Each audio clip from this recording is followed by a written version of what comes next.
अधिक मान, जब प्रकाश सघन माध्यम से विरल माध्यम में जाता है तो 90 अंश से अधिक मान पर आपतित हो जाए। ठीक है, ये TIR की घटना है।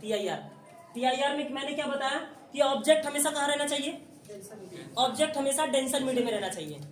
जरूरी नहीं है वो किसी भी मीडियम में हो, लेकिन जिस मीडियम में हो वो उसी मीडियम में हो, सारी घटनाएं एक ही मीडियम में हो जाए। जैसे देखो ये कैसे होगा, TIR क्यों हुआ, तो हमने कहा भाई ऑब्जेक्ट है और ऑब्जेक्ट को पानी में रख दिया गया है, और ऑब्जेक्ट में देखो यहाँ पे देखो प्रकाश गया और फिर वापस आया, तो यहाँ पे जो हो रहा है ना, यहाँ पे जो हो रहा है वो रिफ्रैक्शन हो रहा है। नॉर्मल लाइन से गया, नॉर्मल लाइन पे वापस आया, उससे फर्क नहीं पड़ा।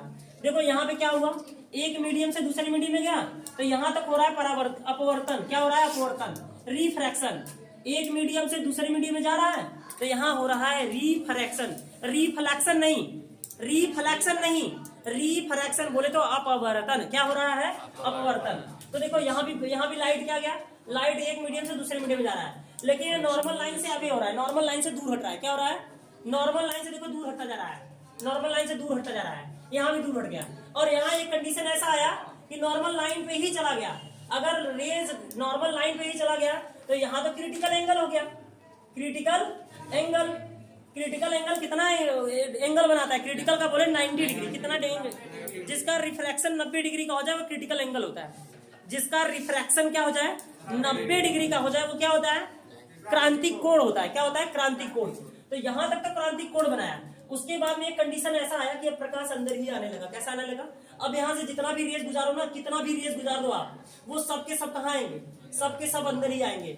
एक पॉइंट ऐसा आएगा कि पूरे प्रकाश अंदर ही आ जाएंगे। और जब रेज ऑफ लाइट 90 अंश से अधिक मान पर इंसिडेंट हो जाए, 90 अंश से अधिक मान पर इंसिडेंट हो जाए, जब प्रकाश सघन माध्यम से विरल माध्यम में जाते समय 90 अंश से अधिक मान पर क्या हो जाए, आपतित हो जाए, तो प्रकाश सघन माध्यम में ही रह जाएगा, विरल माध्यम में नहीं जाएगा।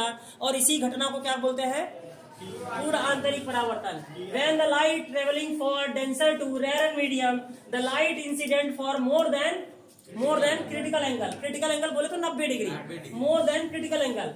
That time rays rebound. Rays क्या हो जाएगा, रेज रीबाउंड हो जाएगा। रीबाउंड मतलब वापस लौट आएगा, rebound to denser medium. This whole phenomena is known as TIR, पूर्ण आंतरिक परावर्तन। अब मैं बताना चाहूंगा कि इसका जो मोस्ट एग्जांपल है, इसका मोस्ट फेमस एग्जांपल डायमंड है। क्या है, डायमंड। आपने हीरा तो कभी ना कभी जीवन में देखा ही होगा। क्या देखा है, बता दो जिसे नहीं देखे हो तो आपने मार्केट में बहुत सारे ऐसे हीरे देखे होंगे जो डुप्लीकेट बिकते हैं, लेकिन वो चमकीले होते हैं।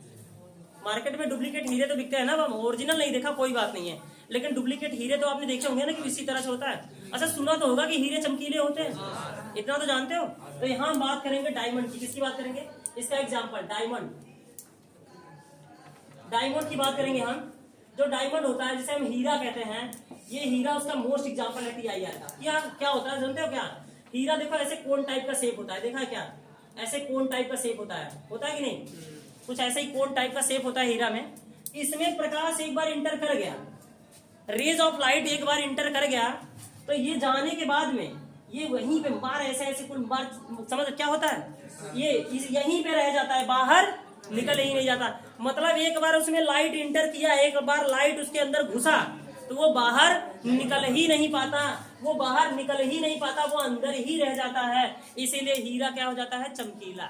हीरा क्यों चमकीला होता है, क्योंकि उसमें TIR होता है। तो अगर आपसे पूछे कि TIR का बेस्ट एग्जांपल क्या है, तो आप उसे बताना कि डायमंड है, डायमंड, या फिर टूटा कांच, या फिर हमें क्या ब्रोकन ग्लास। क्या, ब्रोकन ग्लास, ठीक है ना। टूटा शीशा, टूटा हुआ शीशा, टूटा हुआ शीशा इसका मोस्ट एग्जांपल है। बढ़िया, आपने देखा होगा जहां शीशा चटक जाता है वहां पे शीशा चमकीला हो जाता है। कभी आप गौर करना, कहीं भी देख लेना, कहीं भी अगर शीशा टूटा हो तो आप देखना जहां शीशा टूट जाता है वहां पे शीशा चमकीला नजर आता है। देखा है कभी आपने, गौर करना कभी, तो वहां पे भी क्या हो रहा होता है, TIR होता है। क्या होता है, TIR। बोले तो एक बार अगर उसमें लाइट घुस गया तो वो बाहर निकल ही नहीं पाएगा। एक बात बताओ, जब लाइट घुस गया और बाहर नहीं निकल पा रहा है तो वो जगह चमकीली हो जाएगी, वो जगह अंधेरी हो जाएगी, बताओ, वह जगह चमकीली हो जाएगी। तो अगर कोई पूछे कि हीरा क्यों चमकीला होता है, तो सबसे बढ़िया एग्जांपल बताना TIR। TIR के कारण हीरा क्या होता है, चमकता है। समझ गए। TIR के कारण ही हीरा क्या होता है, चमकता है। और आप पूछे कोई TIR क्या होता है, तो आप बताना जब प्रकाश बाहर ही न निकल पाए तो उसे क्या बोलते हैं, TIR। अब अगर वो पूछेगा आपसे प्रकाश क्यों नहीं बाहर निकल पाता, तो आप बताना भाई कि वो 90 डिग्री से अधिक मान पर इंसिडेंट हो जाता है, इसलिए पूरा का पूरा प्रकाश अंदर ही रह जाता है। और जब प्रकाश अंदर ही रह जाए तो उसे रिफ्रैक्शन नहीं रिफ्लेक्शन बोलते हैं। क्या बोलते हैं, रिफ्लेक्शन। समझ रहे हो ना, मतलब टोटल इंटरनल रिफ्लेक्शन, रिफ्लेक्शन नहीं, रिफ्रैक्शन नहीं है, रिफ्लेक्शन। इसके और भी मोस्ट एग्जांपल, अच्छे एग्जांपल्स हैं जो एग्जाम में आपके आएंगे और कॉम्पिटेटिव एग्जाम में भी पूछे जाते हैं कि ये एग्जांपल किसके हैं, और इस पे कुछ ज्योमेट्रिकल क्वेश्चंस बनाए जाते हैं, तो उन ज्योमेट्रिकल क्वेश्चंस को हम बारी बारी से देख लेते हैं। ठीक है, तो इसका एग्जांपल लिख लीजिएगा, 2 डायमंड और टूटा हुआ शीशा।